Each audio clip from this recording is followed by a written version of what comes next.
Hey YouTube, well I'm beginning to wonder if we should start calling this Brooks's Toyota, Lexus, and Loaner Car Review channel, because that's essentially what it seems like I've been doing, although I'll try to get a little more variety. Today, this is Saturday, January 23rd maybe? I don't know, dates, I don't know, to keep up with those. I brought my car in for the 90,000 mile oil change and brake fluid. I mean, with Lexus and Toyota, every 30,000 miles are your big intervals, and so obviously 90 is one of those intervals. And so the car had to stay for the whole day, and so they gave me this 2014 Lexus ES350 in Nebula with the beige leather interior, but we'll get into that. This is more of a basic ES. It's got the luxury package, which has your heated, cooled seats, like the essential goodies that you want in a luxury car. It doesn't have the navigation or anything, but it does have, again, what they can easily sell, because that's what they do with the loaner cars, with Lexus at least. The dealerships buy them, and they buy what they want to have as a loaner car, and it's essentially what they can sell easily. So my dealer especially has a lot of RXs and ESs. They have the occasional, maybe GS or IS or CT, but they're going to start putting some NXs in the fleet, so maybe I'll have an NX next time around. But anyways, this is the 2014 Lexus ES350, as I mentioned. I believe this one's going to go out of the fleet pretty soon. It's got 16,000 miles on it, which is quite heavy for my dealership. They usually get them out about 15,000, so you have that nice certified pre-owned car. This one came directly from somebody to me, so it didn't go through cleanup or anything, and it's kind of not really the nicest inside, like in terms of cleanliness, but it's whatever. So yeah, we'll go ahead and start it up, and we'll go on a pretty much full tour. This is probably like the third video I've made of this generation. You guys know this car came out in 2013. It's now based on the Avalon, which is a stretch Camry instead of being based on a Camry. It's got the standard 3.5 liter V6, front wheel drive, 6-speed automatic. It's absolutely a great car to own.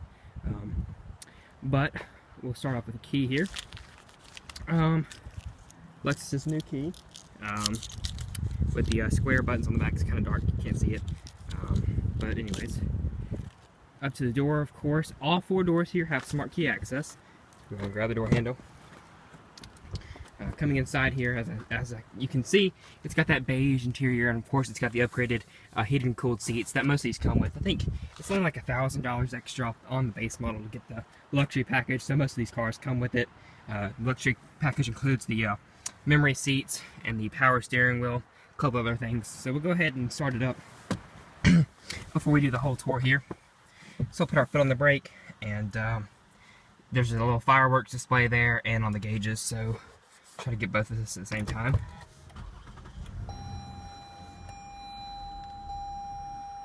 You can see the ES appears on the LCD display. But yeah, we'll go ahead and cut on the automatic projector beam headlight. Projector beam headlights, fogs, and the hazards. I love the way this flashes as well. That's really nice. Of course, this is a Lexus, so you've got all 4 automatic windows there, and they're double paned, all that jazz. We'll go ahead and pop the hood and get on with the tour. So yeah, it's going to beat that me telling me that the key left the interior of the vehicle. This one's got the 17-inch alloy wheels that come standard here on the ES. It's got the turn signals in the mirror. And this one also has the Southeastern dealer, not really dealer accessory, more like a port accessory. They put the 3M guard on it when it comes into the port if the dealer wants it or not. And it's got puddle lights under there. Your little MPG thin things, and the chrome runner around the window. You got your heated windshield wipers. If I raise this here, actually they're in the winter mode. I need to pull them out. So if you pull them out and they both come out at the same time, it's kind of better to do with 2 hands. But anyways, you can kind of see that there's a little heating element down there, which is nice. Coming to the front here, you've got projector beam headlights. If you got an upgraded model with navigation, you get HIDs, but you do have your LED runners, fog lights down below, and your Lexus spindle grille. I don't love the way that the spindle works on the ES because it's too understated. It's not out there enough. It looks kind of sad and droopy to me. I like the way the 2010 to 2012 looks better, but this is not a bad looking sedan whatsoever. You have your chrome strips right there, and your parking sensors are on the front. Chrome rings that were everywhere, of course. You can see the line here on your 3M guard. And of course, this one has just the stock Oh, those struts don't sound too good.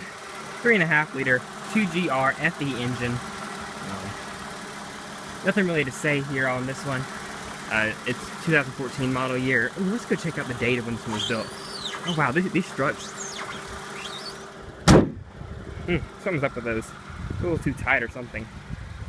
Bridgestone Turanza tires on the 17-inch wheels, if I didn't mention. It's a real flat-sided, slab-sided. There's like kind of like makeup on the front and makeup on the back, but it's really kind of plain through here.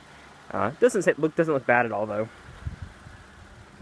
So coming to the back here, I love the way the rear end looks on the new ES. It's got the dual exhaust down below.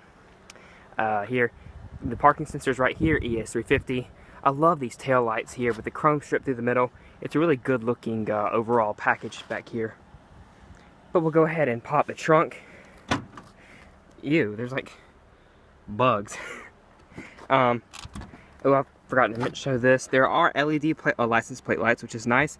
Backup cam and your little trunk pop thing. And you've got your cargo net. It's a really big cargo area. We just brought this car to the grocery store. It swallowed everything with the ease. I mean, this is almost as big as the 4Runner is. And you've got your little ski pass through there. So the trunk's well done, as you would expect. And you've got more of your little MPG things right here. This car runs on regular gas and has a 17-gallon fuel tank. Go ahead and get in the back seat. Oh, I need to unlock the car. So come to the back here. You've got your Lexus little strips thing, whatever you call them, door guards. Padded materials, of course. This is a Lexus. You've got your wood grain accenting and the chrome strips, chrome door handles. You've got your automatic windows, of course, with the Toyota switch. I don't know why they didn't put the Lexus new switches in this one. Real flat and kind of squared off design here. No door pocket. You've got your speaker grill, and this is, of course, all leather stitched. Back seat is really big and spacious. I'm not going to get in it, but actually I will.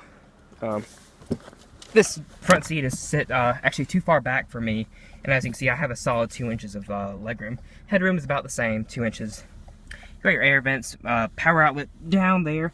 Well done carpeting in this car. Carpeting's real thick.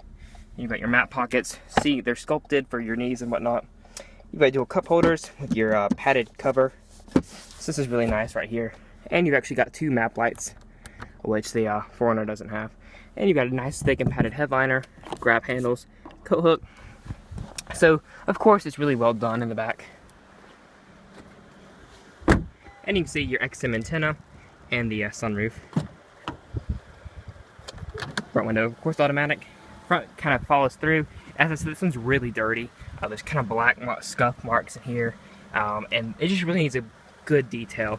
You can see right here, it's all black, and somebody needs to really clean this one up. Your memory seats, as I mentioned, all your power accessories. Interestingly, there's no cutout for a water bottle here. I mean, I'm sure you could wedge one in there, but it's just a little mat pocket. In 2015, I thought they would have water bottle holders. But we'll come to the side here. It's a real flat dash, which is different than the old generation,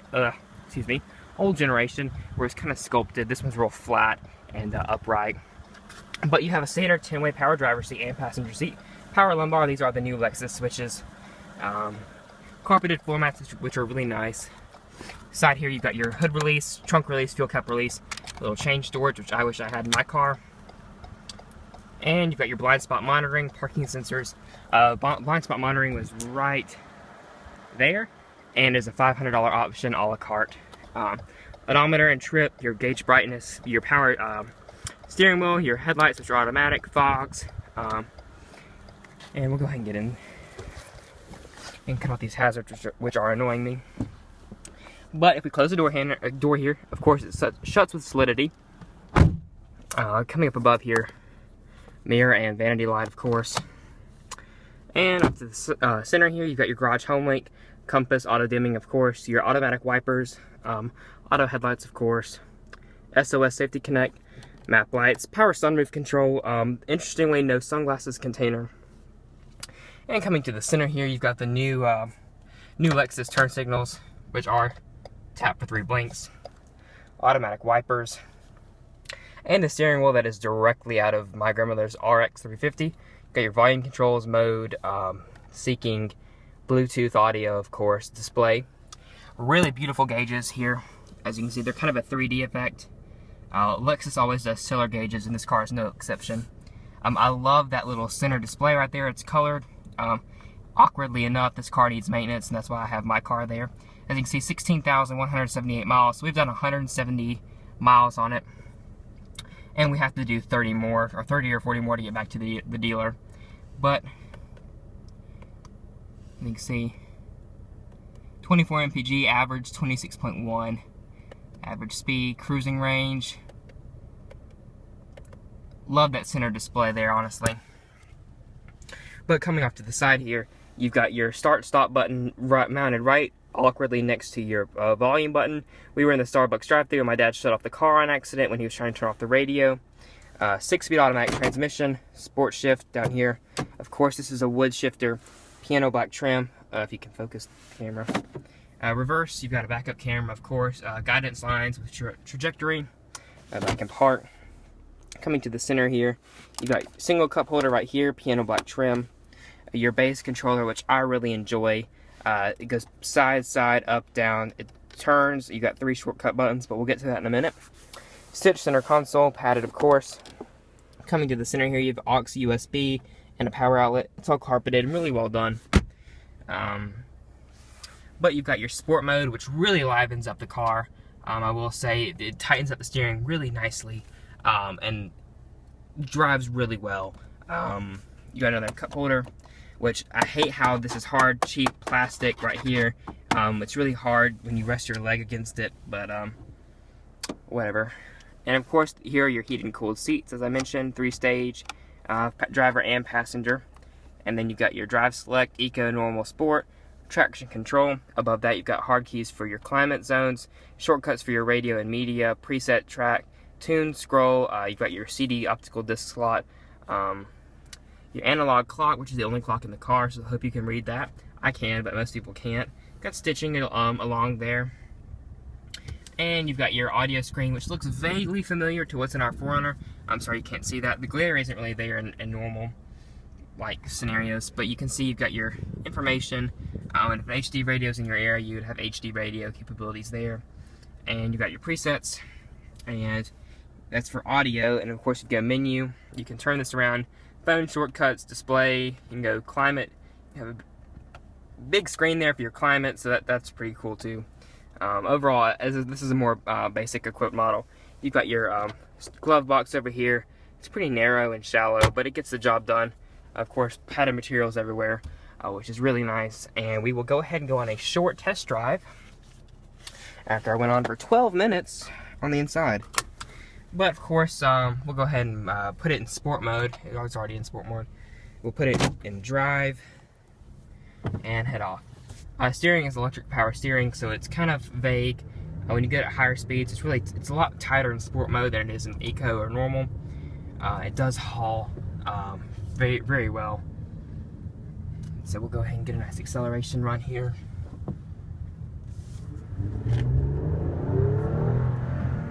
Three-quarter throttle, it just pulls. That front-wheel drive with that 3.5 liter V6, I mean, it just absolutely hauls.